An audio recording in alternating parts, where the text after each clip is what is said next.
জোয়ার বয়েছিল, 24-এর গণঅভ্যুত্থান হয়েছিল, হাসিনা বিদায় হয়েছিল।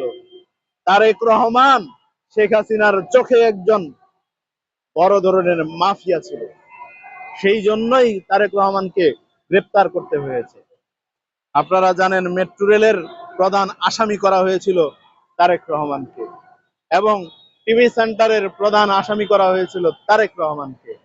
এরকম বেশ কিছু মামলা তাকে দেওয়া হয়েছিল, দিয়ে হাসিনা তাকে ভয় পাইত। এই ব্যক্তিরা এখন চুপ কেন জানেন? কারণ জুলাই বিক্রি করা হচ্ছে। জুলাই যোদ্ধাদেরকে সামনে রেখে নির্বাচনী প্রচার প্রচারণা করা হচ্ছে, তাদেরকে বিক্রি করা হচ্ছে। আওয়ামী লীগ 71-এ এই যে 71-এর যোদ্ধাদেরকে বিক্রি করে রাজনৈতিক দল হিসেবে তারা নিজেরা নিজেদেরকে প্রতিষ্ঠিত করেছিল, এবং একটা বিকৃত মস্তিষ্কের রাজনৈতিক দল হিসেবে তারা পৃথিবী জুড়ে পরিচিত পেয়েছিল। এই সেই একই ধাপে, একই কায়দায়, একই পন্থায়, একই রাস্তায় এনসিপিও হাসছে। মাসব্যাপী পদযাত্রার নামে নির্বাচনী প্রচারণা চালাচ্ছে। আপনারা তাদের বক্তব্যগুলো শোনেন, দেখবেন কখনো মিডিয়াকে নিয়ে তারা অদ্ভুত কাণ্ড, অদ্ভুত ধরনের কথাবার্তা বলছে, কখনো দেখবেন ষাঁড়ের মতো চিল্লা ফাল্লা করছে, দেখবেন কখনো আবার পাগলের মতো লাফালাফি করছে। জুলাইয়ের চেতনা তারা কি ধারণ করে আল্লাহ ভালো জানে, উপর আল্লাহ ভালো বলতে পারবে জুলাইয়ের চেতনা তাদের ভিতরে কতটুকু আছে। শুধু জুলাইয়ের যোদ্ধাদেরকে বিক্রি করে মানুষের সামনে উপস্থাপন করে ভোটের মাঠ তারা দখল করার চেষ্টা করছে।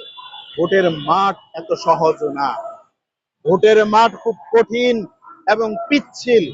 এই মাঠে পাড়া দিয়েছেন, বুঝতে পারবেন এই পিচ্ছিল মাঠ কতদূর আগাতে দেয়। যতই পদযাত্রা করেন আর যতই যাই কিছু করেন, ভাড়াটিয়ার লোক দিয়ে কখনো নির্বাচন হয় না।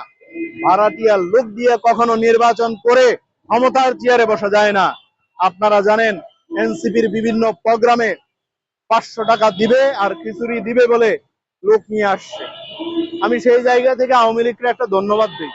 বিগত সময়ে আওয়ামী লীগ খিচুড়িও খাওয়াইছে, পাশাপাশি তাদেরকে 500 করে টাকাও দিয়েছে। এনসিপির কি দুর্ভাগ্য, খিচুড়ি খাওয়ানোর কথা বলে নিয়ে আসে সারাদিনে ওই আপনার ডায়াবেটিস নিয়ন্ত্রকের যে বিস্কিট গুলো আছে না, সেই 5 টাকা দামের বিস্কিট লেক্সাস বিস্কিট গুলো দিয়েছে একটা করে, আর পানির বোতল দিয়েছে, সাথে 100 টাকা করে ধরিয়ে দিয়েছে। এনসিপি কথা রাখেনি সাধারণ মানুষের সাথে। তারা তাদের সমাবেশে আসা ভাড়াটিয়া লোকদের সাথেই গাদ্দারি করেছে। তারা দেশের সাথে গাদ্দারি করতে দ্বিধাবোধ করবে না, জনগণের সাথে গাদ্দারি করতে দ্বিধাবোধ করবে না, জুলাই যোদ্ধাদের সাথে গাদ্দারি করতে দ্বিধাবোধ করবে না।